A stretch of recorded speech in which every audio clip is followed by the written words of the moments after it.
Rust is definitely one of the most difficult survival games on the market. It has a lot of complex mechanics, toxic players, and a complete lack of any kind of tutorial for beginners. That's why I'm gonna share with you some of my tips and tricks that I wish I'd known when I first started playing Rust. And even if you're more experienced player, I guarantee that there's something in here that you didn't know. If you do find this video useful, make sure to hit that like button and subscribe to the channel, it helps me a lot. So with that said, let's start with the tip number 1. Once you've joined the game, you need to decide where you want to play, more specifically on which server. But before that, you need to know what day of the week it is. On the first Thursday of every month, the developers release a content update. At this time, almost all servers wipes their blueprints and their map, meaning that your base, your loot and your progress will be gone. This is known as a force wipe or a blueprint wipe and happens once a month. Also, most of the servers can choose when to wipe their map. This means that your base and loot will be wiped, but your blueprints and progress on the thatch trees will be saved. This is known as a map wipe or just a server wipe, and it happens once a week. You can click on the server to read its description. It will commonly tell you the day for the map and blueprint wipe. Now it's time to choose between the official, community and modded servers. And this is where I personally often make a mistake. The first up is the official servers. I suggest to stay away from Rustofit, Rustimus or Rustopia servers, because they are really tough, even for me. Here you'll find long queues, a large population, not the best performance, a lot of cheaters and many clans. And not the stupid clans, but the real sweaty ones. Overall, you can try playing here, but I'm sure you won't like it. By the way, I mentioned performance a few seconds ago, and a lot of players, even experienced ones, don't understand what it depends on. To figure it out, we need to go to the battlemetrics.com website and choose the servers we'd like to play on. For example, let's compare these 3 servers. As you can see, they have completely different average FPS on them, and it depends on several factors. The more players on the server, the lower FPS you'll get. The more buildings on the server, the lower FPS you'll get. The more time has passed after wipe, the lower FPS you'll get. Keep that in mind, because performance depends not only on your PC, but also on the server itself. But let's go back to the menu. Moving on, we have the community tab, which contains a mix of modded and vanilla servers, which is my favorite. Because I think vanilla is really much more fun to play. These generally have slight changes to the gameplay, such as faster day-night cycle, unlocked level 1 workbench blueprints, increased crafting speed, reduced decay and upkeep, and increased gather rates.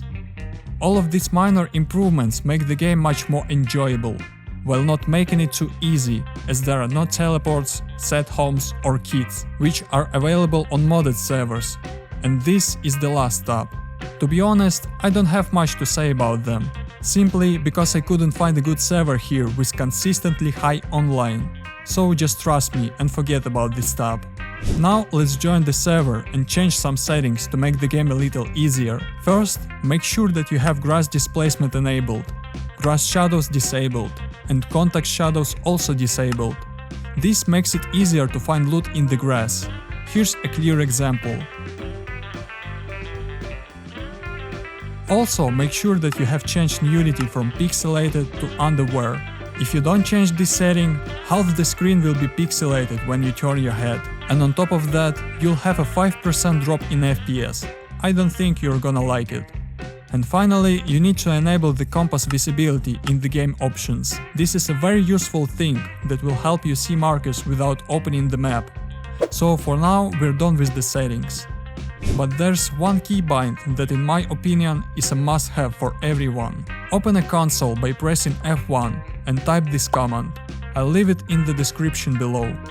Now you will run automatically after pressing one button, so you don't have to hold 2 buttons at the same time. It's like an autopilot. To stop running, press W. And if you need to remove this keybind, open a console and type this command. You have cleared all binds that were bound to this button. Before you start farming wood and fighting with other nakeds, open the map and select the place where you want to build a base. The best place would be in a green biome, away from the beach, with roads and recycler nearby. The main thing is there should be no clans in the place you choose. You can find this out in advance from the vending machines. If you see a lot of vending machines in one place on the map, 99% of the time it's a clan, so you can forget about this place. It is difficult to live in the desert because there's little wood and stone. Winter biome is even harder to live in. There are more resources here, but that's also where most of the clans are. So, having this information, you can choose several places to build a base. For example, I think this or this place would be perfect. If you need to farm a wood and you have to choose between a big tree and a small tree, always choose the small one. Just look at how far away you can see a big tree fall down, while a small tree is almost invisible. But if you need a lot of wood, farm all these trees around. Just don't take the last hit. When the tree starts to fall, it makes a sound like this. Once you've heard that sound, move on to another tree. Then hit all the trees and quickly run away. To farm the stones faster, you need to miss the mark once. In this case, the stone will break one hit faster, saving you some time. And if you use jackhammer, click the left mouse button several times instead of holding it. This will speed up farming and jackhammer won't break quickly. You can quickly loot by holding H and mousing over the item that you want to take. If you have side buttons on your mouse, rebind the hover loot to one of them in the options. It's much more convenient. You can also hold Alt and H at the same time to directly equip clothes and armor. You can craft 5 of an item at once by middle clicking on it in the quick crafting menu. You can also right click an item to remove it from the crafting, if you do it in a quick menu. If you right click on an item in your inventory, that item will change the queue while resetting the timer. You can select the most frequently used items to your favorites, so you don't have to search for them. For example, bandages, arrows, ammos, sleeping bags, boxes and others. You can middle mouse click to grab half of a stack, or shift and right click to grab a third of it. If you need something more precise, you can drag the bar, or right click it and type the amount that you need.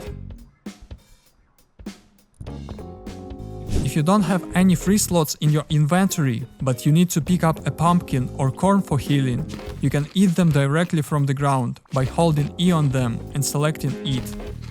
But it's better not to risk it when you have a full inventory and craft a few stashes and a sleeping bag. Then hide the main part of your loot in these stashes and mark the place on the map.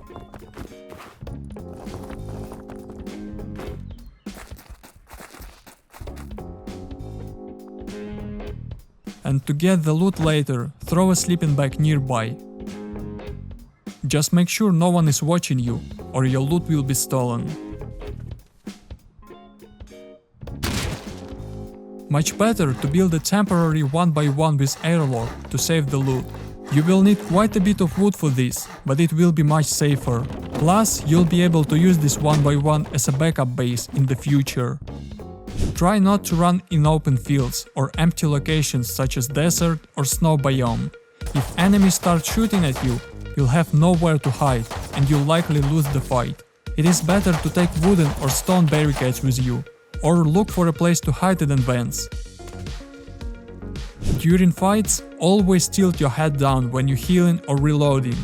In that case, you are much harder to hit, and the hitbox of the head is almost completely gone. The same goes for when you're hiding. Keep your head down so you can't be seen behind the barricade or other cover. You should have at least 4 extra sleeping bags around your base. That way, if the sleeping bag in your base is on timer, you can still respawn near your base without having to wait. But when placing a bag, make sure that it's blue and not orange. Blue means that it's far enough from other bags and the timers won't overlap. Don't build too close to monuments or other bases. If you want to expand your base in the future, most likely you won't be able to do so, as building in this area will be blocked. Don't keep a lot of resources in your base. Once you've collected some stone, immediately expand it. Add more honeycombs, airlocks, floors or something else.